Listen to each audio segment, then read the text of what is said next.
John, my husband who had been cheating for years, suddenly passed away. It happened while he was fooling around in one of his affair partner's apartments, only for another affair partner to burst in. Trying to escape, John, naked and clutching his clothes, fell off the balcony. I went to the scene. It was only the second floor. It wasn't that high, and he might have broken some bones, but should have survived. John must have thought he could jump and get away. He was just unlucky. Maybe this was some sort of cosmic punishment for him. When the police showed me a photo of John lying there, I felt less sadness than a sense that he got what he deserved. I was tired of his antics, and any love I once had for my breadwinning husband was long gone. To be honest, I didn't much care about the outcome. The bigger issue now is my mother-in-law, Sarah. I'm Nancy, a soon-to-be 45-year-old working mom. I married John 12 years ago, but we only started living with my in-laws 3 years ago. The catalyst was the passing of my father-in-law, Daniel. Sarah and I used to get along until she learned John was hardly ever home because he was cheating with multiple women. Especially when she drinks, she gets nasty.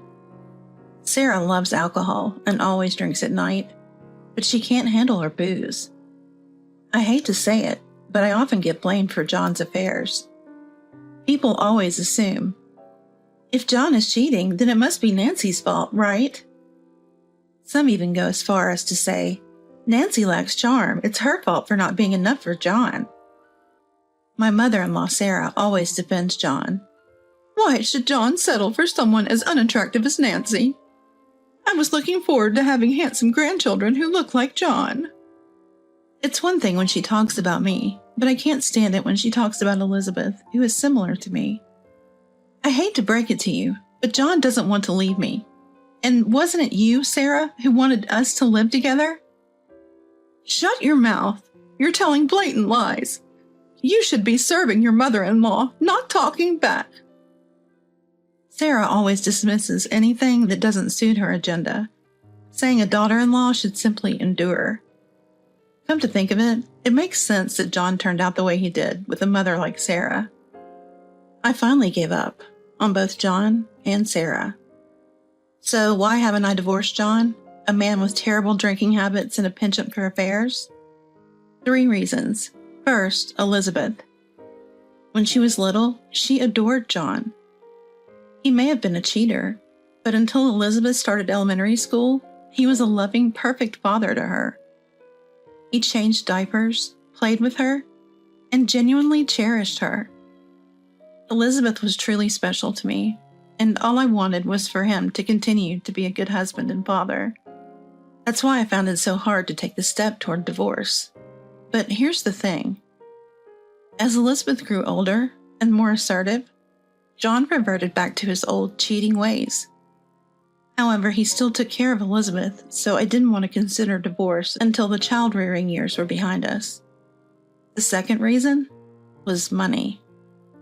It might not be a proud thing to say, but when I started thinking of John merely as a source of income, it eased my stress somewhat. John had been a serial cheater even before our marriage.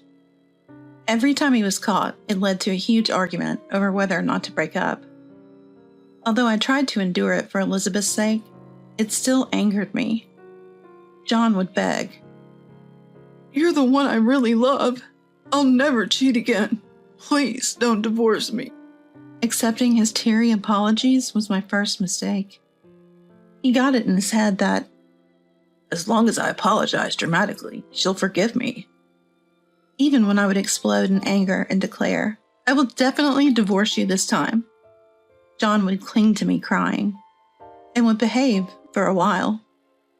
This became the pattern. I've tried several times to put an end to things with John, but I didn't want to negate all the good memories we had. And he is a kind father to Elizabeth. However, with every affair, my love for him diminishes. So, for example, I changed the beneficiary of John's life insurance from Sarah to myself, and transferred John's savings from his bachelor days into my own fixed deposit account. Nowadays, John doesn't have much in the ways of assets.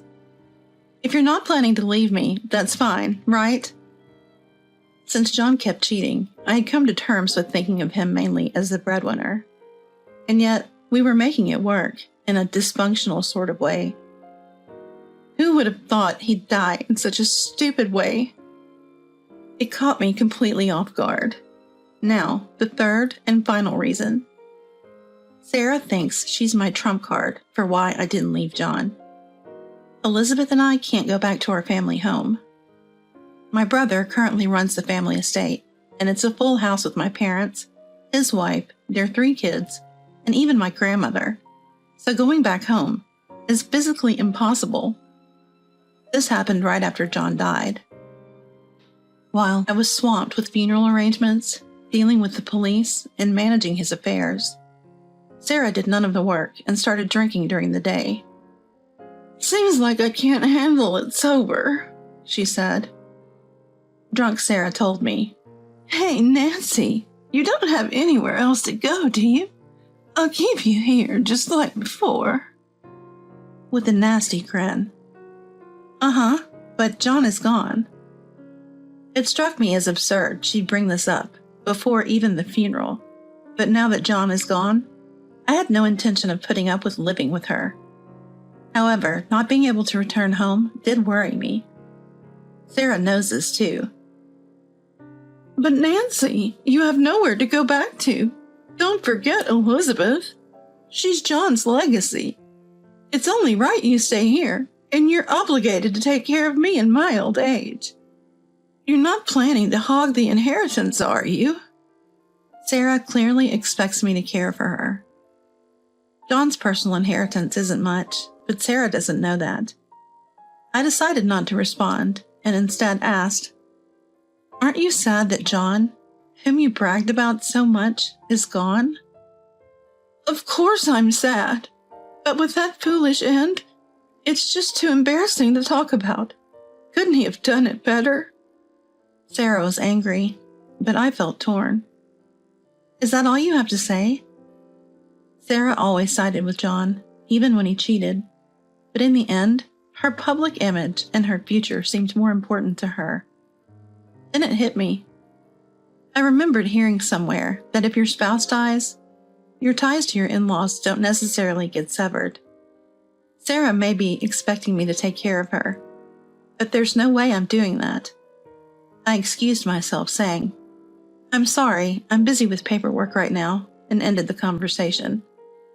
I searched for a lawyer on my mobile phone and decided to consult with them after the funeral. A few weeks went by. It's best to leave it to professionals. They really are different. My lawyer assured me, "You don't need any legal procedures to cut off ties with your in-laws after your husband's death." Apparently, going through the estate distribution process will sever those legal ties. He also kindly explained that there are various forms of public assistance available for single-mother households, including housing subsidies for apartments. Given all this helpful information and advice, I decided to take action. I was worried about what to do since I couldn't go back to my hometown, but Elizabeth has grown up and is now in 4th grade. She doesn't require as much attention as she did when she was little, so I resolved to start looking for an apartment for just the 2 of us. I had also consulted the lawyer about John's estate. Luckily, John had transferred most of his assets into my name and had organized all the necessary insurance policies and documents when he changed the beneficiary, so everything went smoothly. Heeding the lawyer's advice, I decided to take legal action against John's mistresses as well. John, ever the meticulous person, had noted down the contact information and addresses of his mistresses, 7 in total. I demanded compensation from each of them, ensuring they financially regretted their involvement with a married man. Time flew by, and before I knew it, John's memorial service was upon us.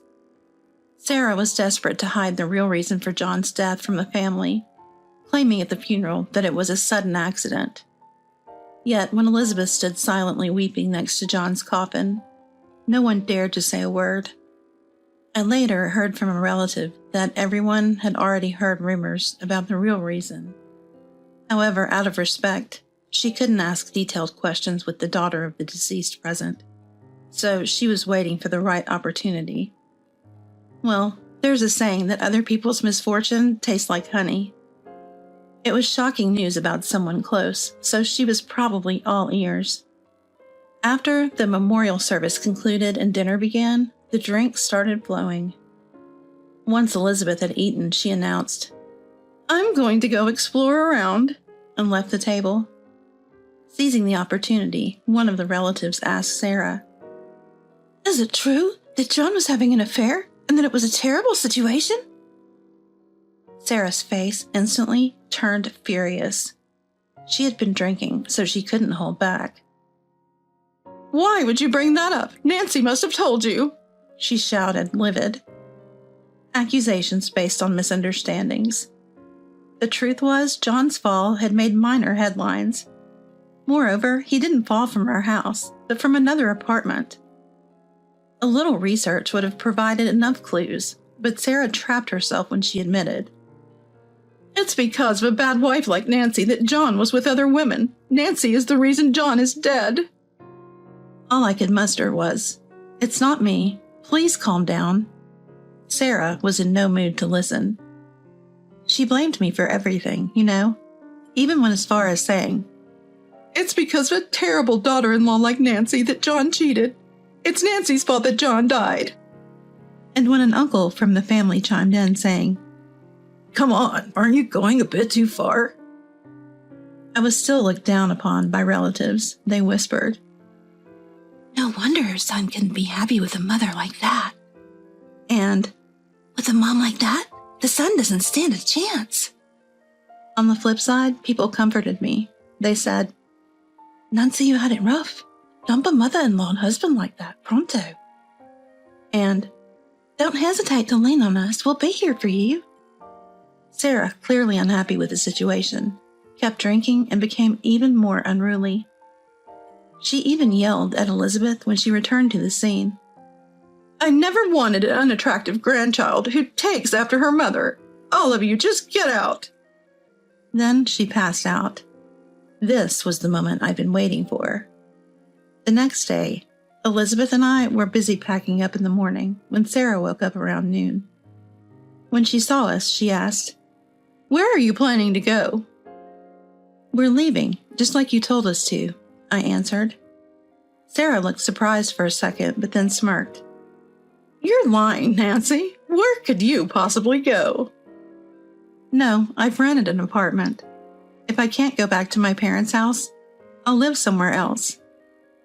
"And what about taking care of me?" "You can take care of yourself. Also, I've already sorted out the inheritance." "What are you talking about?" "So now I'm just a stranger, not John's wife anymore." "What? But Elizabeth is John's daughter. She shares my blood. She can take care of me." "No thanks. I won't sacrifice sweet Elizabeth's future for elder care. You announced in front of everyone that we should leave because you don't need Elizabeth, remember? Our relatives are willing to be witnesses. We're leaving, just like you wanted." Last night, after Sarah had gone to sleep, I talked to our relatives and told them we were planning to leave. All the relatives who saw Sarah's outrageous behavior were convinced. Sarah, frustrated that things didn't go her way, stomped her feet. "Then leave John's inheritance behind." "The inheritance is actually negative, just a heap of debt from consumer loans. Can you handle that, Sarah?" John had been cheating all over the place. Even though I was the one managing our savings and his income, I always wondered where he got the money to mess around. It turns out John had been secretly accumulating debt, something I discovered while investigating his affairs and going through his belongings. "How much is it?" Sarah nervously inquired. "Roughly around $30,000. Oh, I'm going to renounce the inheritance, so please take care of it, Sarah." As Sarah stood there speechless, I quickly made my exit. Renouncing the inheritance is the only way to avoid repaying the debt. I have alimony from 7 people and will receive John's life insurance payout. Life insurance isn't subject to inheritance, so renouncing it doesn't affect me. But Sarah can't renounce it, or rather, she can't afford to. After Daniel passed away, as part of inheritance planning, the house she lived in was put in John's name. She can't just renounce the debt and would lose her house if she renounced the inheritance. I don't plan to continue living in the in-laws' house, so I don't mind renouncing it. Fine, I can pay off $30,000. I have a house. I heard Sarah yell from a distance. She's naive. Her only option for repaying is her pension. But the terrifying thing about consumer loan interest is that it compounds. Depending on the monthly repayment, the debt could stay the same or even increase. She'll be in debt forever. Regardless of what happens next, neither Elizabeth nor I plan on helping her out. We made sure to declare this to the relatives after Sarah got wasted at the memorial service, securing their support. After that, Elizabeth and I started living in an apartment. Life is stress-free, comfortable, and happy, just the two of us.